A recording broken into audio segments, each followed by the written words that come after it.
오늘 우리에게 주신 하나님의 말씀은 사도행전입니다. 사도행전 제7장 54절에서 8장 3절까지 말씀, 지난주와 동일한 말씀, 사도행전 제7장 54절에서 8장 3절까지 말씀을 받들어 읽겠습니다. 찾으신 분들은 성경을 들고 자리에서 일어서 주시기 바랍니다.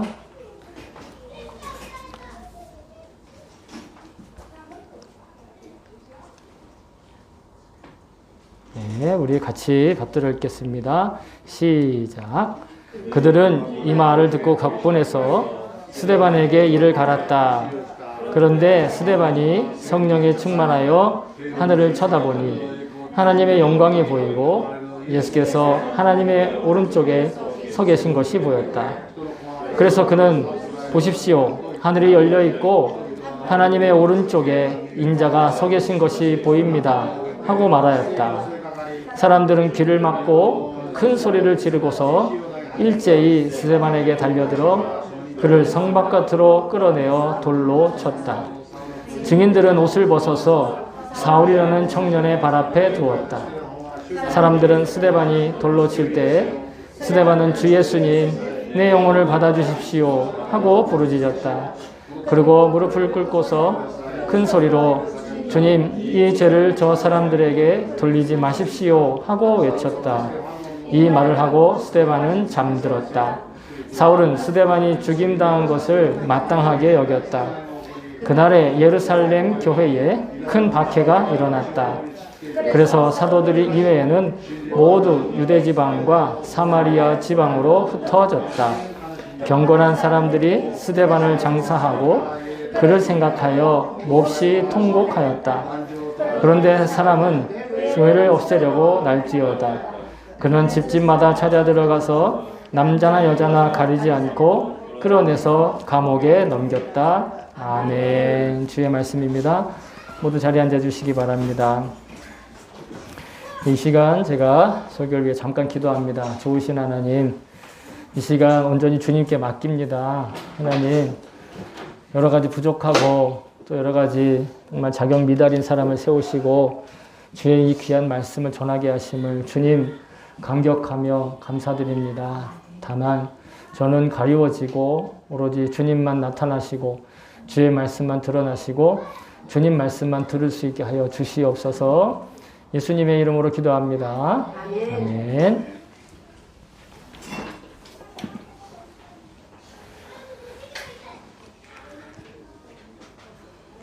예, 지난주와 동일한 성경 본문으로 함께 은혜를 나눕니다. 지난주에 한 번에 다 소화할 수 없는 그런 내용이어서 두 번에 나누어서 말씀을 드립니다. 주된 내용은 순교에 관한 이야기고 또 이 순교의 가치가 어떠한 것인지 다시 한번 회복할 수 있기를 바랍니다.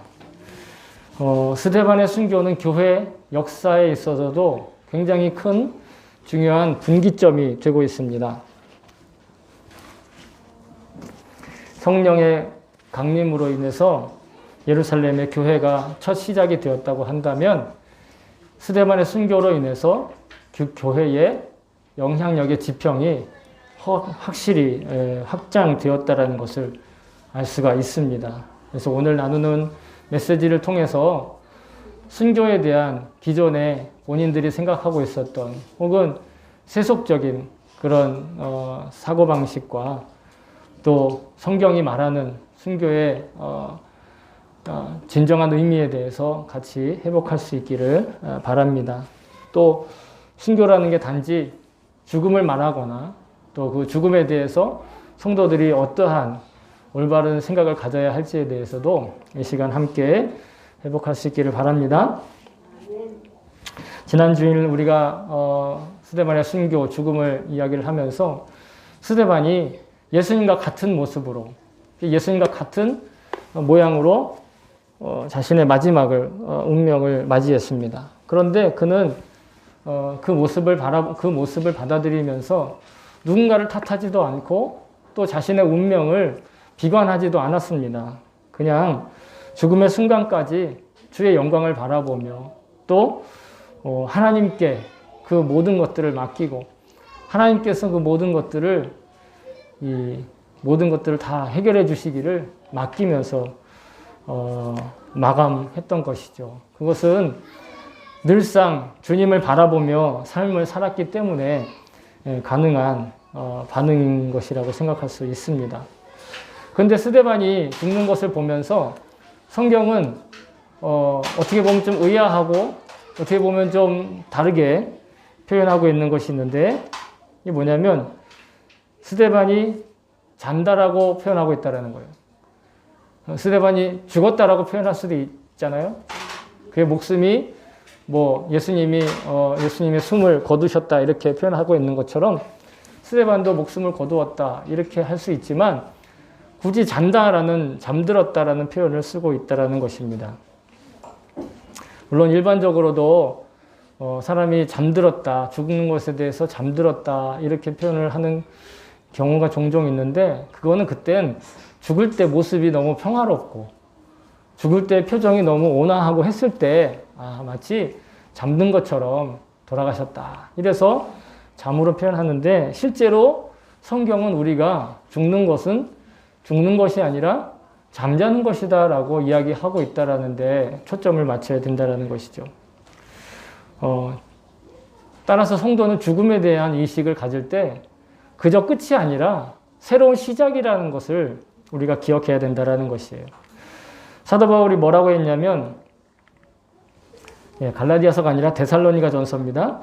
데살로니가 전서 4장 14절에 이렇게 얘기했습니다. 우리가 예수께서 죽으셨다가 다시 살아나심을 믿을진데 이와 같이 예수 안에 자는 자들도 하나님이 그와 함께 데리고 오시리라. 예수 안에 잠자는 자들이라고 얘기하고 있다는 거예요.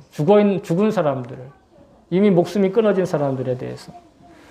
예수님이 재림하실 때, 예수님 재림하십니다. 근데 그 예수님이 재림하실 때, 그때까지 예수님이 재림하실 때까지 살아있지 못하고 죽은 사람들을 성경은 잠을 잔다라고 얘기를 하고 있어요. 근데 단지 그때뿐만 아니라 예수님도 죽은 사람에 대해서 죽었다라고 얘기하지 않고 잠들었다라고 얘기하실 때가 있었어요. 그때가 언제면 바로 나사로를 살리러 가실 때 이렇게 말씀하십니다. 이 말씀을 하신 후에 또 이르시되 우리의 친구가 나사로가 잠들었도다. 내가 깨우러 가노라. 그러니까 나사로가 죽었는데 예수님은 그것이 잠들었다고 말씀하신다라는 거예요. 그리고 가서 깨우시고 다시 살아나게 하시죠. 나사로가 죽은 것처럼 되어 있는 어떤 그냥 반 죽은 상태가 아니라 진짜로 죽어 있었어요. 냄새가 나고 살이 썩기 시작하는 그런 상태에 있었는데 그가 다시 살아난 거죠. 영국에 어떤 경건주의 신앙을 가지고 있었던 한 어머니의 예화입니다. 그 어머니에게 두 아들이 있었는데 큰 아들인지 작은 아들인지 모르나 둘 중에 한 아들은 어머니와 같이 신실한 신앙인이었습니다. 근데 나머지 한 명은 정반대, 방탕한, 그리고 믿지도 않고 방탕한 아들이었습니다. 이제 어머니가 병이 들어서 돌아가실 때가 되어서 그 아들을 불렀습니다. 그리고 유언을 하십니다. 근데 그 유언이라는 게 어디에 뭐가 있다, 잘 챙겨가라 이것이 아니라 각자 아들에게 하나씩만 부탁을 하는 거예요. 크리스천인 아들한테 이렇게 얘기합니다. 얘야, 나에게 굿나잇 키스를 해주렴. 크리스천이 아닌 아들에게 이렇게 얘기합니다. 얘야, 나에게 굿바이 키스를 해주렴. 크리스천이 아닌 아들이 묻습니다. 어머니, 왜 저는 굿나잇 키스가 아니라 굿나잇 키스일까요? 아니, 굿바이 키스일까요? 어머니가 얘기합니다. 얘야, 네 형제는 나와 같이 예수님의 복음을 믿고 부활의 소망, 하늘의 소망으로 살지만 그래서 내가 이렇게 잠들어 다시 깨어나면 다시 만날 수 있으니까 굿나잇 키스를 하지만 너무 아쉽고 슬프게도 너는 회개하지 않으면 나하고 굿나잇 키스가 아니라 굿바이 키스를 할 수밖에 없단다. 그 말을 듣고 그 유언을 듣고 그 아들은 결국 돌이켜서 거듭나 크리스천이 되었다라는 경건주의 기독교인이 되었다라고 하는 예화가 있습니다. 실제로 있었던 일이겠지만 이것이 실제로 있느냐, 있었느냐, 없었냐보다 더 중요한 건 그리스도인들에게 있어서 죽음이란 그와 같은 거라는 거예요. 그냥 끝나고 헤어지고 없어지고 허무하게 사라지는 것이 아니라 잠시 잠들었다가 마지막 심판의 시기에 심판의 때에 다시 일어나 의의 심판으로 예수님께 인정받고 하나님께 인정받고 영생의 나라에 다시 부활하게 돼서 그 나라에 살게 된다는 것이에요. 이 땅에서는 보지도 못했고 듣지도 못했을 도저히 이 땅의 언어로는 표현할 수 없는 슬픔도 없고 아픔도 없고 항상 기쁨만 넘치는 그런 천국의 삶이 우리가 잠들고 나서 깨어나면 우리에게 허락된다라는 것입니다. 여러분, 구원받은 우리들에게 죽는다라는 건 마치 허무주의자들이나 자연과학자들이 얘기하는 것처럼 그냥 허무하기만 하거나 말 그대로 완전히 사라져버리는, 그래서 이 세상이 끝나면 자기가 끝나면 모든 것이 다 끝나는 것처럼 말하는 것이 아닙니다. 오히려 우리는 이 죽음을 통해 새로운 삶과 영생의 완성으로 가는 유일한 관문이 된다는 것을 여러분 잊어서는 안 될 것입니다. 이거는 꼭 믿으십시오, 믿어야만 합니다가 아니라 이미 그렇게 결정되어 있기 때문에 기억하고 있어야 되는 거예요. 그렇지 않으면 나중에 잠들었는데 이게 끝인 줄 알았는데 눈 딱 떠보니 심판대가 딱 있고 내가 지금까지 살아왔던 기록들이 다 있는 책들이 쌓여 있고 내 이름이 있을지 없을지 모르는 그 책이 딱 옆에 놓여 있다는 걸 봤을 때 여러분 황당하지 않으시겠어요? 하나님이 그냥 그렇게 정하셨다라는 거예요. 믿으십시오가 아니라 여러분 기억해야 합니다. 우리는 죽는 게 아니라 우리의 죽음은 죽는 게 아니라 잠드는 거예요. 근데 이런 말을 하면 어떤 분들은 야 빨리 죽자. 이 험한 세상, 이 정말 1등만 기억하는 이 더러운 세상 빨리 죽고 끝내버리자. 이런 사람들도 있을 거예요. 충분히 그 마음 이해합니다. 얼마나 힘들고 얼마나 괴롭고 얼마나 낙심이 되면 그렇게 말할 수 있겠어요. 빨리 자고 싶다. 그럴 수 있습니다. 근데 여러분, 우리가 아무리 잠들고 깨어나서 영생이 좋고 천국이 좋다 하더라도 지금 우리에게 주어진 삶을 함부로 여겨서는 안 될 것입니다. 왜냐하면 오늘 스데반이 순교하고 그의 장례를 치르는 사람들이 뭐라고 하고 있습니까? 통곡했다라는 것이에요.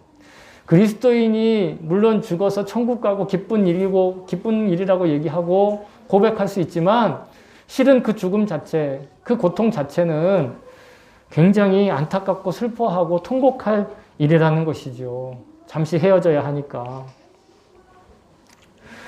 그러나 우리의 죽음이 다시 깨어날 잠으로 또 부활의 생명의 소망으로 연결될 수 있으려면 그래서 이 땅에서 우리가 허락된 삶에서 주님과의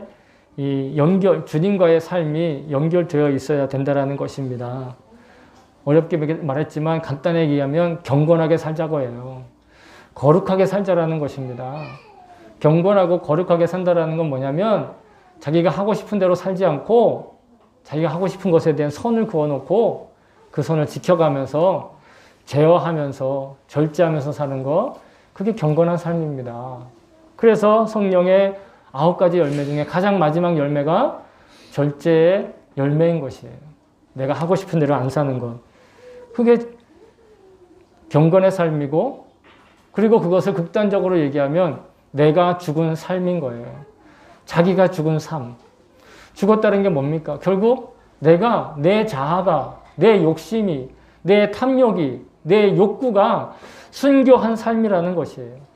결국 우리가 가야 될 천국을 천국답게 소망하면서 기억하면서 살기 위해선 이 땅에서 천국에 합당한 삶을 살아야 기억할 수 있다는 거예요. 이 땅에서 개차반으로, 이 땅에서 정말 천국과 상관없이 지옥같이 살고 있으면서 어떻게 천국에 갈 수 있겠어요? 그렇지 않아요?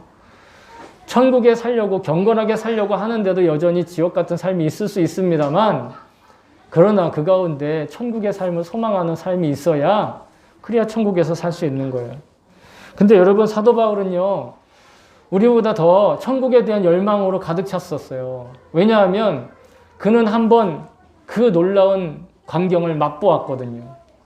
그가 자기가 직접 천국에 갔다고는 얘기하지 않지만 분명히 그가 천국에 갔다 온 증거가 있는데 하늘의 세 번째 하늘에 올라갔는데 그 사람이 자기 안에 있었는지 자기 밖에 있었는지 모르지만 그건 자기 얘기예요.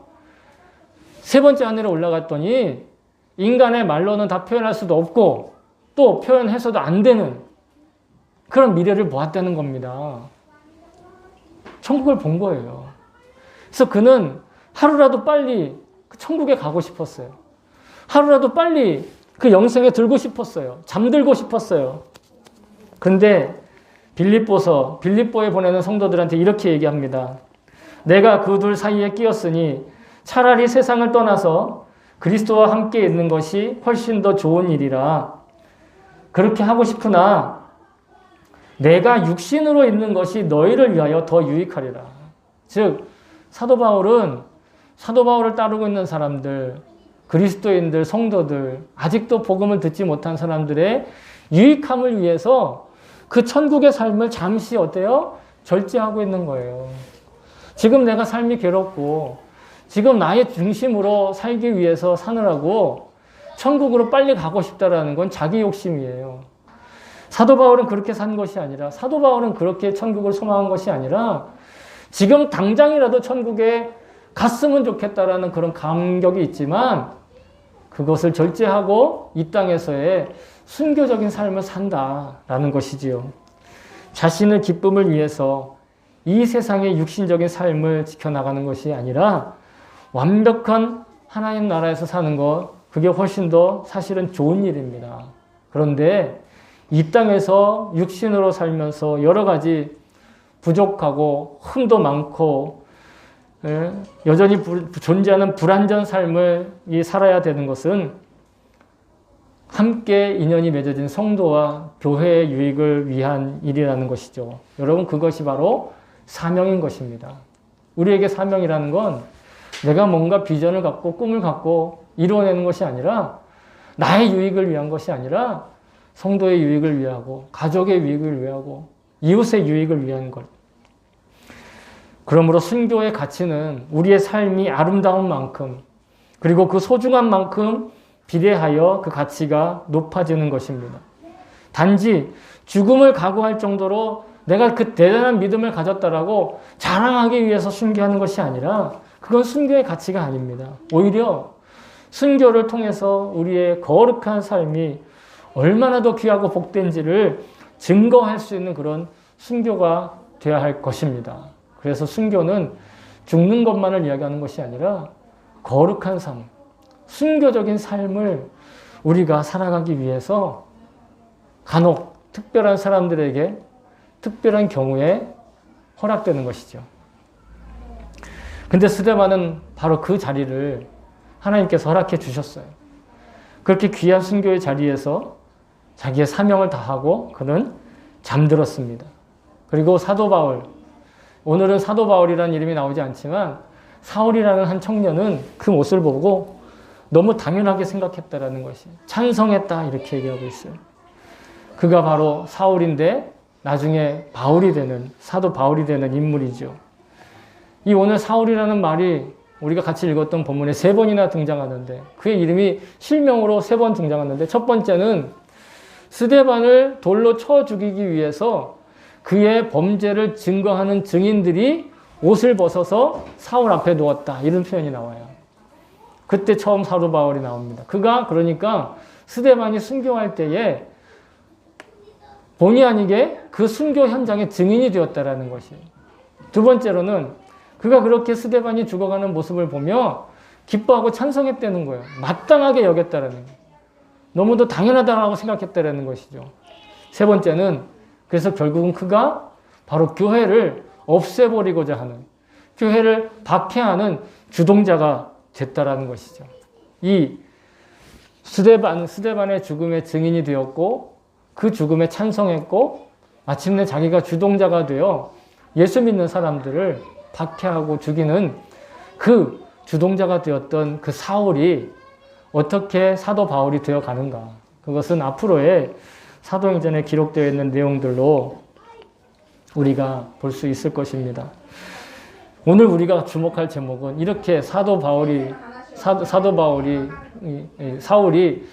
바울이 되어가는 그런 어떤 아주 신비로운 그 만남 이후에 그 순교의 피가 어떻게 교회의 역사에 발전되었는가 하는 것입니다.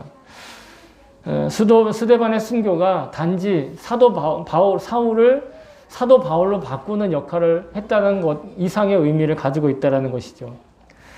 자, 예수님이 십자가에 달려 돌아가시고 사흘 만에 부활하셨죠. 부활하시고 나서 40일 동안 제자들을 가르쳐 주셨습니다. 그리고 나서 하늘로 올라가십니다. 예수님이 하늘로 올라가실 때 하셨던 말씀, 그 모습이 복음서 마지막과 그리고 사도행전 1장에 나와 있습니다. 근데 사도행전 1장에서 예수님이 제자들에게 승천하시면 직전에 뭐라고 말씀하시냐면 이렇게 말씀하세요. 오직 성령이 너희에게 임하시면 너희가 권능을 받고 예루살렘과 온 유대와 사마리아와 땅끝까지 이르러 내 증인이 되리라 하시니라. 오늘 우리가 같이 읽었던 본문 가운데 중복되는 표현이 있는데 그게 뭐냐면 유대와 사마리아라는 말이에요. 스데반이 죽고 예루살렘에 큰 박해가 일어나자 사도들은 그 자리를 지킬 수밖에 없었겠지만 그 나머지 성도들은 유대와 사마리아를 넘어서 흩어지기 시작했다라는 거예요. 마치 예수님이 너희가 성령을 받으면 교회가 이루어지고 결국은 너희들이 권능을 받고 내 증인이 될 터인데 유대뿐만 아니라 사마리아뿐만 아니라 땅끝에 이르러까지 나의 증인이 될 거야 라고 예언하시는데 그 예언의 시작점이 바로 오늘 말씀이라는 거예요. 유대를 넘어서 사마리아를 넘어서 사람들이 흩어지기 시작했다는 것입니다. 순교로 인해서 복음을 가진 사람들이 그 복음을 들고 나아가기 시작했다는 것입니다. 순교해서 본보기로 사람이 죽으니까 다 무서워서 오들오들 떨거나 아니면 다 무서워서 자기의 믿음을 포기한 것이 아니라 자기 믿음을 지키기 위하여 유대와 사마리아의 지경을 넘어서 흩어져서 퍼지기 시작했다는 것이에요. 사도들은 예루살렘에서 성령 받은 것, 수많은 무리들이 교인되는 것 감격했습니다. 박해를 받는 걸 당연하게 여겼습니다. 그런데 이들이 다시 흩어지기 시작합니다. 이들이 흩어진 덕분에 복음은 유대 땅을 넘고 사마리아를 넘고 땅끝에 이르러 전파되기 시작한 것이지요. 아까도 말씀드렸다시피 아이러니하면서도 놀라운 섭리는 이 교회와 성도들을 없애려고 했던 사명감에 불타 열심을 내던 그 사울이라는 청년이 바울이라는 이름으로 이방인에게 복음을 전하는 땅끝에 이르러 복음을 전하는 사도가 되는 역사라는 것입니다. 여러분, 순교의 가치 두 번째 이야기입니다. 순교의 가치는 복음이 한 곳에 고여있지 않고 전 세계 땅끝까지 퍼져나가는 디딤돌이 되는 것을 또한 확인할 수 있습니다. 순교는 단지 대단하고 훌륭한 죽음이 아니라 모든 일을 살리는 씨앗과 같은 가치를 갖고 있습니다. 한 알의 씨앗이 자신의 모습을 포기함으로 수많은 열매를 맺는 놀라운 기적의 가치가 바로 순교하는 자의 죽음에 있는 것입니다. 예수님은 이렇게 말씀하셨습니다. 내가 진실로 진실로 너희에게 이르노니 한 알의 밀이 땅에 떨어져 죽지 아니하면 한 알 그대로 있고 죽으면 많은 열매를 맺느니라. 여러분, 순교는 그저 아까도 반복해서 말씀드리지만 대단하고 헌신적인 종교적인 그런 어떤 능력을 과시하기 위한 죽음이 아니라 새로운 생명을, 그 생명의 열매를 무한하게 맺을 유일한 길이 되는 것입니다. 그러므로 순교는 죽는 것만을 말하지 않습니다. 성도가 죽는 것을 두려워하지 않을 이유는 첫째로 자다 깨어서 부활할 것을 믿기 때문입니다. 또한 그 순교의 죽음으로 오히려 수많은 생명의 열매를 맺고 거둘 수 있기 때문입니다. 여러분, 이것이 바로 순교의 가치입니다. 그런데 여러분, 우리가 꼭 육신이 죽어서요, 그 육신이 죽어야만 순교라고 할 수 있는 건 아닙니다. 아까 말씀드렸다시피 성도의 거룩한 삶으로 자신의 더러운 자아가 죽으면, 육신이 아니라 자신의 자아가 죽어도 그것은 순교입니다. 경건한 삶으로 타인을 위한 본이 되고 있다면 그 또한 그것도 순교입니다. 그렇게 거룩하고 경건한 삶을 통해서 지금 당장 눈에는 보이지 않지만 반드시 30배, 60배, 100배 이상의 열매를 맺는 것이 바로 순교적인 삶의 가치인 것을 믿습니다. 살아있든지 혹은 죽음으로 순종하든지 언제나 순교적인 삶으로 풍성한 풍성한 열매의 가치를 소망하는 우리가 되어야 될 줄로 믿습니다. 마지막으로 여기 한 알의 밀알이 돼서 수많은 열매를 맺은 순교에 대한 극적인 실화를 소개하는 동영상을 여러분께 한 편 소개하겠습니다.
네, 마지막 구절은 이런 구절입니다. 헛된 것을 포기하고 영원한 것을 구하는 것은 결코 손해보는 일이 아니다. 이런 말씀을 짐 엘리엇 선교사가 일기장에 남겼다고 합니다. 사랑하는 성도 여러분, 순교란 내가 죽고 예수로 사는 것을 말합니다. 자신의 자아가 죽고 예수님의 뜻과 그 복음의 약속으로 생생하게 살아가는 것을 말합니다. 자신의 자아가 죽고 예수님의 뜻과 지금 나의 욕심이, 나의 의지가, 또 나의 자아가, 그리고 나의 이기적인 태도와 자세가 죽는 순교가 없으면 열매도 없습니다. 여러분, 순교가 없으면 생명도 없습니다. 순교가 없으면 영생도 없는 것입니다. 이미 예수님을 바라보며 살아가는 모두가 사실은 다 순교자의 삶을 살고 있는 것입니다. 자신이 원하는 걸 다 누리지 않고 자신의 권리를 모두 다 챙겨가지지 않아도 순종하는 것, 그것이 순교입니다. 육신의 순교는 내가 죽고 예수로 사는 사람에게만 각별히 주어지는 축복입니다. 오직 주님만을 바라보면 순교는 억지로 해야 하는 것이 아니라 흔쾌히 그 자리로 나아가게 되는 것입니다. 육신적인 죽음의 두려움 때문에 순교하게 되지는 않을까 미리 겁먹고 염려하는 그런 좁은 마음이 아니라 그 어떤 자리에서도 나는 죽고 예수로 살기 위해 주님을 바라보는 순교적인 삶에 먼저 순종하는 성도다운 성도로 살게 되시기를 주의 이름으로 축복합니다.